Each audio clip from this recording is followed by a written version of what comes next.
Hello everyone. Recently UPSC Prelims 2023 exam has been conducted और aspirants के अंदर वही जो फेमस क्वेश्चन रहता है एग्ज़ाम देने के बाद कि कट ऑफ कैसी जाएगी, एग्ज़ाम कैसा था, पिछले साल के कंपैरिजन टफ था या इजी था, ये सारे क्वेश्चंस अराइज हो रहे हैं। और इस वीडियो के अंदर मैं ईशान सर के साथ मिलकर 2023 प्रीलिम्स के पेपर को डिटेल में हम एनालाइज करेंगे, किस सब्जेक्ट से कितने क्वेश्चंस आए हैं, उनका डिफ़िकल्टी लेवल क्या था और प्रिडिक्टेड कट ऑफ क्या होने वाली है, एक्सपेक्टेड कट ऑफ क्या हो सकती है इस साल के एग्जाम में, उसको भी एनालाइज करेंगे। So let's start. और अगर हम 2023 प्रीलिम्स जीएस पेपर की बात करें तो पहले हम पॉलिटी की बात कर लेते हैं। This is the subject breakup of the exam in comparison to prelims 2022। और अगर मैं पहले पॉलिटी की बात करूं तो एक अच्छी बात यह है कि पिछले साल के comparison the number of questions of polity has increased. पिछले साल 10 थे, इस बार 16 हो गए हैं। और ये अच्छी बात क्यों है? क्योंकि एस्पिरेंट ज़्यादातर पॉलिटी के अंदर अच्छा होल्ड रखते हैं, उनको वो इजी लगता है तो वो ज़्यादा अटेम्प्ट कर सकते हैं। तो अगर हम पॉलिटी के 16 क्वेश्चंस को एनालाइज करें तो इजी क्वेश्चंस अराउंड 10 क्वेश्चंस जो थे वो डायरेक्ट थे, इजी थे। जो एस्पिरेंट्स लेट्स से अच्छे से तैयारी करते हैं वो इजीली टैकल कर सकते हैं। जैसे प्रेसिडेंट इलेक्शन पे 2 क्वेश्चंस आ गए, मनी बिल और फाइनेंस बिल के रिलेटेड क्वेश्चंस आ गए। कुछ क्वेश्चंस एवरेज या कंसेप्ट बेस्ड थे जो कि एनसीईआरटी से डायरेक्टली पूछे गए थे, जैसे what is the purpose of constitution. और ये भी ज़्यादातर जो थोड़ा सा सीरियस एस्पिरेंट है वो ज़्यादातर इन क्वेश्चंस के अंदर गलती नहीं करेगा। पर एक ट्रिक है, नॉर्मली जैसे पिछले साल 10 क्वेश्चंस आए, 10 में से 8 ऐसे हैं जो आप डायरेक्टली कर सकते हो, 2 में प्रॉब्लम होती। इस साल जो 16 क्वेश्चंस आए हैं, 13 क्वेश्चंस ऐसे हैं जो कि आप अटेम्प्ट कर सकते हो, पर 3 क्वेश्चंस ऐसे हैं जो कि थोड़ा सा टफ कैटेगरी में हम डाल सकते हैं, अनकन्वेंशनल। जैसे होम गार्ड्स पे पूछ लिया, नेशनल फ्लैग कोड के ऊपर पूछ लिया, और ये टॉपिक्स ऐसे हैं जो ज़्यादातर एस्पिरेंट्स इग्नोर कर देता है। शेड्यूल एरिया की मेंटेनेंस पे पूछ लिया। तो ऐसा नहीं है कि पॉलिटी की वेटेज बढ़ी तो ज़्यादा फायदा हुआ एस्पिरेंट्स को, क्योंकि 3 से 4 क्वेश्चंस ऐसे हैं जो नेगेटिव ज़्यादा करवा सकता है, ऊपर से ऑप्शंस भी बहुत ट्रिकी थे। तो पॉलिटी की वेटेज बढ़ी है, fine, but there are 3 to 4 questions which are on the difficult side and इतना इजी नहीं होगा उसे करेक्टली अटेम्प्ट करना, और यहाँ पे थोड़ा सा प्रॉब्लम हो सकता है।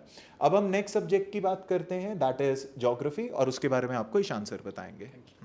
ऑल राइट, जोग्राफी जो हम नंबर देख पा रहे हैं वो ऑलमोस्ट सिमिलर ही क्वेश्चन हैं। 11 क्वेश्चन लास्ट टाइम पूछे गए थे, इस बार 10 है। बट आई वुड से कि इस बार यूपीएससी ने the in focus subject was geography, क्योंकि इसमें जो क्वेश्चंस पूछे गए हैं वो कॉन्सेप्ट्स प्लस फैक्ट्स बेस्ड था। दोनों का अच्छा कॉम्बिनेशन करके यूपीएससी ने पूछा गया था। तो कॉन्सेप्ट्स जो क्वेश्चन थे वो काफ़ी ज़्यादा फिजिकल जोग्राफी से आए हैं। काफ़ी ज़्यादा क्वेश्चन जो हमने फिजिकल जोग्राफी के क्वेश्चन जो है वो कॉन्सेप्ट बेस्ड ही देखने को मिले हैं। बट कुछ क्वेश्चन ऐसे थे जैसे कि मिनरल बेस्ड क्वेश्चन थे, साथ में पोर्ट्स के क्वेश्चन आपको पता होना चाहिए कि पोर्ट्स कहाँ पे क्या है, उनकी एक खासियत क्या है। तो अगर आप उन क्वेश्चंस को, अगर आपको उनके डिटेल एनालिसिस नहीं पता है तो you won't be able to answer all those questions. तो आई वुड से कि ज्योग्राफी अच्छा था, बट उसमें जो यूपीएससी ने नया पैटर्न, आप सभी को पता है कि इस बार नया पैटर्न यूपीएससी ने ऐड किया है कि सारी ऑप्शन जो है आपको चारों के चारों ऑप्शन पता होनी चाहिए, then only you will be able to answer the question. तो उसमें थोड़ा सा डिफिकल्टी पार्ट आ सकता है ज्योग्राफी के अंदर, बट अदरवाइज कॉन्सेप्चुअल क्लैरिटी जिसको है वो ज्योग्राफी इजीली अटेम्प्ट कर पाएगा। सो नेक्स्ट सब्जेक्ट हम मूव करेंगे इकोनॉमी में जी तो नॉन सर वो आपको बताएंगे जी। अब देखिए, इकोनॉमी की बात करें तो वेटेज तो ऑलमोस्ट सेम रही, पिछले साल 16 क्वेश्चंस आए, इस साल भी 16 आए। अब देखिए क्या होता है, नॉर्मली पॉलिटी और इकोनॉमी एस्पिरेंट्स ज़्यादातर उसे इजी कैटेगरी में रखते हैं कि अराउंड 32 to 35 क्वेश्चंस हम यहाँ से सही कर ही देंगे। अगर इस बार आप इकोनॉमी की बात करें तो नो डाउट कुछ डायरेक्ट क्वेश्चंस और इजी क्वेश्चंस आए हैं। जैसे आरबीआई का फंक्शन पूछ लिया जो कि प्रिडिक्टेबल ही होता है ना, कैपिटल मार्केट्स के अंदर क्या क्या आता है, तो वो डायरेक्ट क्वेश्चंस आए हैं जो कि इजीली अटेम्प्ट कर सकते हैं। कुछ ऐसे क्वेश्चंस आए हैं जो इकोनॉमिक सर्वे से भी पूछे गए हैं, तो जिस एस्पिरेंट ने इग्नोर नहीं किया होगा वो इजीली अटेम्प्ट कर देगा, ज़्यादा टफ नहीं थे। जैसे इंडिया का एक्सपोर्ट्स इन गुड्स के अंदर कितना रैंक है, वर्ल्ड के अंदर कितनी वेटेज है, तो वो भी वो अटेम्प्ट कर देगा। हाउएवर इकोनॉमी में एक ट्रिक है, 9 क्वेश्चंस तो ऐसे हैं जो कि आप अटेम्प्ट कर सकते हो, पर बाकी जो 7 क्वेश्चंस बचे वो थोड़े से डिटेल्ड हो गए हैं, और उसके अंदर गलती का स्कोप फिर से बढ़ जाता है, और नॉर्मली ऐसा होता नहीं है। जैसे डिटेल में क्वेश्चंस, एमएसपी पे क्वेश्चन आया पर एक स्पेसिफिक क्रॉप पूछ लिया, निगर क्रॉप, उसके बारे में, है ना, उसके बाद इनवाइट्स पे क्वेश्चन आया पर उसका डिटेल्ड आ गया कि कौन सी टैक्सेबल इनकम है, कौन सी टैक्सेबल इनकम नहीं है। इन क्वेश्चंस में गलती होने का स्कोप ज़्यादा है। अब देखो ट्रिक क्या है, पॉलिटी के अंदर 16 क्वेश्चंस, इकोनॉमी में 16, टोटल 32। अब किसी नॉर्मल ईयर में लेट्स से पिछले साल या उससे पिछले साल 32 क्वेश्चंस इन दोनों सब्जेक्ट से आते तो इजीली 30 एस्पिरेंट कर देता है। लेकिन इस बार प्रॉब्लम क्या है, ये 7 क्वेश्चंस और ये 3 to 4 क्वेश्चंस अटेम्प्ट करने थोड़े से मुश्किल हैं, विच मेक्स कि आपके 10 क्वेश्चंस ऐसे हैं जो आप नॉर्मल ईयर में सीधा अटेम्प्ट कर देते, पर इन दोनों में ऐसे क्वेश्चंस आए हैं जो आप अटेम्प्ट नहीं कर पाओगे। और यही मेरा रीजन है कि पेपर पिछले साल के मुकाबले जो मेरा इनिशियल रिएक्शन है थोड़ा सा टफ कैटेगरी में। So this is about economy. Now let's move on to science and technology which will be discussed by Ishan sir. Science and tech I would say was very generalistic. अगर आप normal NCERTs अगर आपने follow करी हैं या फिर अगर आप न्यूज़पेपर जनरली फॉलो करते हो तो I don't think they will be a lot of problem in science and tech. अगर मेरे एनालिसिस के अकॉर्डिंगली अगर आप कोई सबसे ईजीएस्ट पार्ट अगर देखते हो पूरे पेपर में तो आई वुड से कि वो साइंस एंड टेक।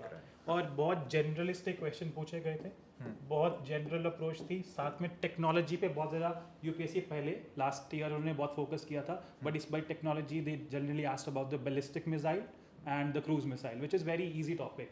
एंड उसके एग्जाम्पल्स हमें पता ही है, अग्नि 5 एंड ब्रह्मोस मिसाइल जो उसके एग्जाम्पल्स रहते हैं। तो अगर आपको उनका बेसिक डिफरेंस भी पता है तो you would have been able to answer the question. Science was doable. Science was very doable. So like I said, it was the easiest part in the whole exam. Okay. So next पे shift Let's करते हैं the history, right. So देखो history के अंदर शौक आया है।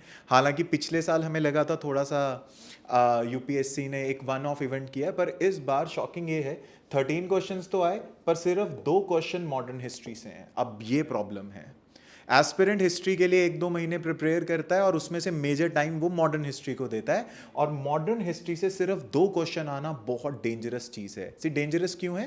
क्योंकि इस वजह से एस्पिरेंट ज़्यादा अटेम्प्ट नहीं कर पाएगा। बाकी जो 11 क्वेश्चंस थे वो एंशियंट मेजरली एंड कल्चर से थे। सी क्वेश्चंस डायरेक्ट ही थे पर फैक्ट बेस्ड थे। अब वो किसने कितना क्रैम किया या कितना मेमोराइज किया, क्योंकि वो थीम बेस्ड नहीं थे, वो थोड़ा सा आपको क्रैमिंग की ओर ले जाता है, तो उसके ऊपर आप बैंक नहीं कर सकते। तो मेरे अकॉर्डिंग इस पेपर में जो बहुत बड़ा एक इवेंट रहा है जिसकी वजह से कट ऑफ शायद कम जाएगी या पेपर डिफिकल्ट कैटेगरी में, वो है मॉडर्न इंडिया के सिर्फ 2 क्वेश्चंस, और एंशियंट के भी फेमस टॉपिक से नहीं आए, बहुत फैक्चुअल आए हैं। तो I think this is a big catch जो यूपीएससी ने यहाँ पर किया है। और देखो जो मेरा ओवरऑल एनालिसिस कहता है फर्स्ट 3 सब्जेक्ट्स का, जर्नली इसमें से जो नॉर्मली क्वेश्चंस आते हैं अराउंड 45 to 50, और एस्पिरेंट 40 क्वेश्चन सही कर देता है, 80 मार्क्स यहीं हो जाते हैं, कट ऑफ 88 के पास जाती है। लेकिन इस साल टोटल इनमें से 45 क्वेश्चंस आए हैं इन तीनों सब्जेक्ट्स में से, and I am pretty sure इसमें से सिर्फ 30 to 33 ही आप कर सकते हो। तो इसका क्या मतलब है, 10 क्वेश्चंस दैट इज 20 मार्क्स, तो यहीं पे एक एस्पिरेंट के लिए बहुत टफ हो गया है अटेम्प्ट करना, और इसी वजह से मेरे लिए पेपर थोड़ा डिफिकल्ट कैटेगरी में है। अब जो रिमेनिंग सब्जेक्ट्स हैं एनवायरनमेंट, आईआर और करंट अफेयर्स, उसके बारे में सर आपको बता देंगे। So will start with environment first. Environment की जो जनरल टेंडेंसी रहती है कि यूपीएससी स्टैटिक तो पूछती है बट ज़्यादा फोकस उसका रहता है करंट अफेयर्स पे। अगर हम भी अपने स्टूडेंट्स को ये एडवाइस करते थे कि करंट पे ज़्यादा फोकस रखना, करंट बहुत ज़्यादा पूछा जाता है, एनवायरनमेंट पे ज़्यादा जो स्पीशीज़ रहती हैं न्यूज़ में वो ही पूछी जाती हैं। बट इस बार I would say UPSC has cracked the code, they have balanced the static part very well with the current part. बहुत सारे क्वेश्चन जो हैं वो स्टैटिक से पूछे गए हैं। अगर आप उसमें ब्रीड्स वगैरह भी देखते हैं, सपोज उसमें एक मकैक, लाइन टेल मकैक का क्वेश्चन था, मंकी की ब्रीड है वो एक्चुअली, तो उसमें हम देख सकते हैं कि वो वाला पार्ट हम स्टैटिक में कवर करते ही हैं कि उसका फीचर्स क्या क्या हैं, वो नॉक्टर्नल है या वो दिन में काम करता है, तो वैसा क्वेश्चन उन्होंने पूछा था। So I would say it was a good balance, but the main problem in the exam was the options. 3 options जो थी वो बहुत क्लोज थी, तो अगर आप उसमें एलिमिनेशन टेक्निक यूज़ नहीं हो पा रही थी, तो अगर आपको 2 स्पीशीज़ के बारे में पता भी है, थर्ड का आइडिया नहीं है, तो you won't be able to reach to the correct answer. तो वो difficult part था, that made the environment part a little difficult and trickier I would say.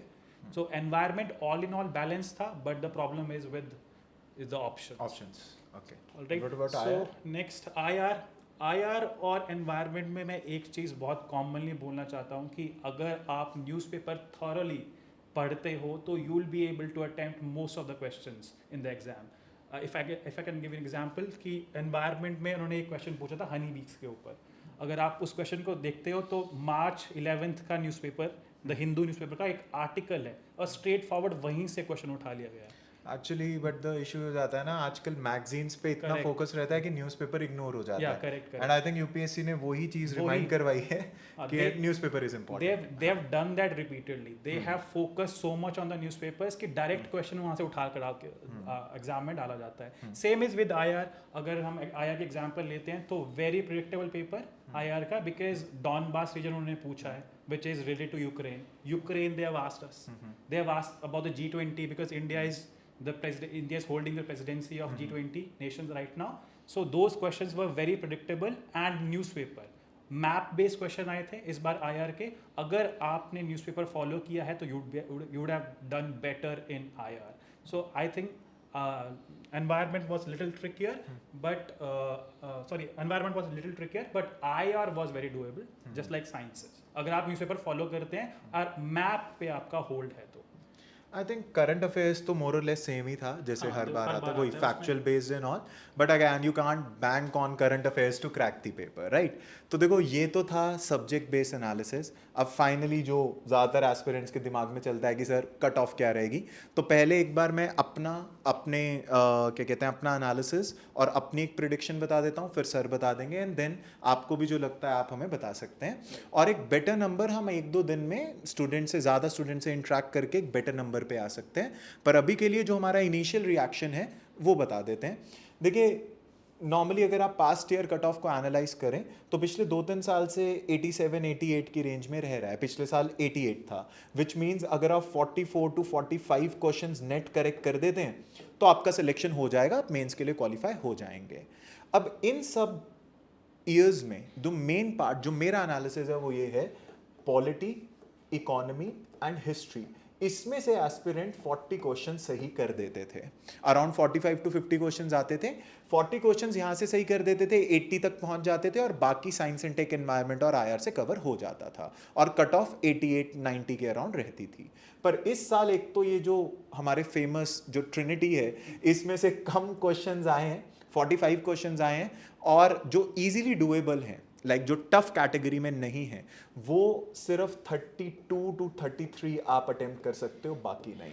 तो यहीं पर आपके 9-10 क्वेश्चंस ऐसे हैं जो गलत हो जाएंगे, और मेरे अकॉर्डिंग ये एक बहुत बड़ा फैक्टर है कट ऑफ कम होने के लिए. एंड द सेकंड फैक्टर जो मेरे को लगता है कट ऑफ कम करेगा पिछले साल के मुकाबले, वो यही है कि बाकी जो सब्जेक्ट्स हैं उन सब्जेक्ट्स में उन जगहों से क्वेश्चंस पूछे गए हैं जो नॉर्मली स्टैंडर्ड जो हम प्रिपरेशन के लिए एडवाइस करते हैं वहाँ से नहीं होते. जैसे स्टूडेंट्स आजकल एक ट्रेंड चल रहा था 1-2 साल से कि न्यूज़पेपर इग्नोर ही करो, खाली मैगजीन्स से कवर कर लो, तो उस पर फोकस किया गया है ना. एनवायरनमेंट साइंस एंड टेक में हम करंट अफेयर्स ज़्यादा बोलते थे, स्टैटिक की और ज़्यादा ध्यान दे दिया गया है. और ऑब्वियसली अनकन्वेंशनल क्वेश्चंस जो स्टेटमेंट बेस्ड और 1 करेक्ट 2 करेक्ट वाले आए हैं, तो इन सारे फैक्टर्स को ध्यान में रख के, and see on top of it modern history only 2 questions, इन सबको ध्यान में रख के मुझे लगता है पिछले साल के मुकाबले कट ऑफ सिग्निफिकेंटली कम होगी. एंड व्हेन आई से सिग्निफिकेंटली आई मीन टू से 5 to 6 क्वेश्चंस से कम जाएगी. तो मेरा प्रिडिक्शन तो यही है कि 78 to 82. आई डोंट थिंक 82 से ऊपर किसी भी हाल में कट ऑफ इस साल के प्रीलिम्स एग्जाम की जानी चाहिए. सो दिस इज माय प्रिडिक्शन. एक बार सर की प्रिडिक्शन देख लेते हैं और उसके बाद 1-2 दिन में will come up with a better number. So sir जैसे I would just add on to your factors जो आपने फैक्टर्स करे हैं, तो आई वुड डेफिनेटली रिकमेंड कि जो अभी अगर हम 2021 या 2022 की कट ऑफ देखते हैं तो आई थॉट कि ये स्टेबलाइज हो चुकी है. बट इस बार के पेपर एनालिसिस के बाद और थोड़ा सा बहुत जो बच्चों से बात हुई है, so I think the cut off is going to be will go the downward trend और 88 के आसपास तो नहीं जाएगी. आई वुड से मेरा जो नंबर मैंने जो अभी तक प्रेडिक्ट करा है मेरे हिसाब से वो 80-85 की रेंज में रहनी चाहिए. One of the biggest reason I think कि कट ऑफ कम क्यों जाएगी is the elimination technique. UPSC के स्टूडेंट्स बहुत ज़्यादा रिलाई करते हैं एलिमिनेशन टेक्निक के ऊपर कि 2 ऑप्शंस आती हैं, एक नहीं आती है तो उसको एलिमिनेट कर दो and you will reach the answer correctly easily. But UPSC is being UPSC unpredictable. So उन्होंने वही करा है कि पूरा का पूरा एलिमिनेशन टेक्निक को ही एलिमिनेट कर दिया इस बारी. सो इस बारी हमारे पास वो ऑप्शन ही नहीं बचती है. तो क्योंकि जनरली हर एक बच्चा 10 से 12 क्वेश्चन मान के चलता है कि मैं एलिमिनेशन टेक्निक से कर लूँगा, बट इस बार वो नंबर ड्रास्टिकली गिर जाएगा. सो आई वुड से कि मेरे लिए जो रेंज बनती है इस बार वो 80 to 85 के आसपास बनती है. एंड विल सी आगे जाके इसको अपडेट कर सकते हैं 1-2 दिन बाद, थोड़ा बेटर रिस्पांस जब तक आएगा. And will see after that. So thank तो आप देखिए, in this video we discuss the paper. हमने डिटेल में बात करी कि किस सब्जेक्ट से किस लेवल के क्वेश्चंस आए हुए हैं और पास्ट के ट्रेंड के अकॉर्डिंग वो कैसे चेंज हुआ है, और हमने अपनी प्रिडिक्शंस भी दी हैं. और दोनों ही एक चीज़ पे एग्री ज़रूर करते हैं कि पिछले साल के कंपैरिजन कट ऑफ कम ज़रूर जाएगी बिकॉज ऑफ एलिमिनेशन टेक्निक ही एलिमिनेट कर दी. मॉडर्न हिस्ट्री के क्वेश्चंस नॉन एग्जिस्टेंट हैं, और साथ में आप देखिए unconventional questions, the statement based, the ones correct, two correct, वो 65 के अराउंड थे विच इज़ द मेजॉरिटी. तो इन सारे रीजंस की वजह से कम जाएगी. I think it should be 78 to 82. Sir thinks it is around 80 to 85, और बेटर नंबर हम आपको 1-2 दिन के अंदर यहाँ पर बता देंगे. पर आप देखिए जो भी कट ऑफ होगी, आपने जो भी अपना एग्जाम में आपने अपना बेस्ट दिया है. Just one thing I want to say, इसके ऊपर आप 1-2 दिन रिलैक्स करें और ज़्यादा इसके बारे में ना सोचें. आपको अपनी मेंस की प्रिपरेशन एनी हाउ करनी है. आप इस नंबर के पास हैं, दूर हैं, कितना दूर हैं, डजेंट मैटर. क्योंकि अगर आप अपनी प्रिपरेशन हॉल्ट कर देंगे इसे देख के कि जब रिजल्ट आएगा तब देखेंगे, तो वो आपको बहुत एक लॉस हो जाएगा. और यूपीएससी ने एक चीज़ तो क्लियर कर दी है, कंसेप्ट्स क्लियर नहीं है तो सवाल ही नहीं है, आपका पेपर निकलेगा. तो इसीलिए आपको इन चीज़ों के बारे में ज़्यादा नहीं सोचना है. You have to start again, you have to start preparing for mains, और एक बेटर नंबर हम आपको 1-2 दिन में बताएंगे. तब तक के लिए all the very best, and just stay focused and be calm, right? So thank you. We'll see you in next video, right? Thank you sir. Thank you.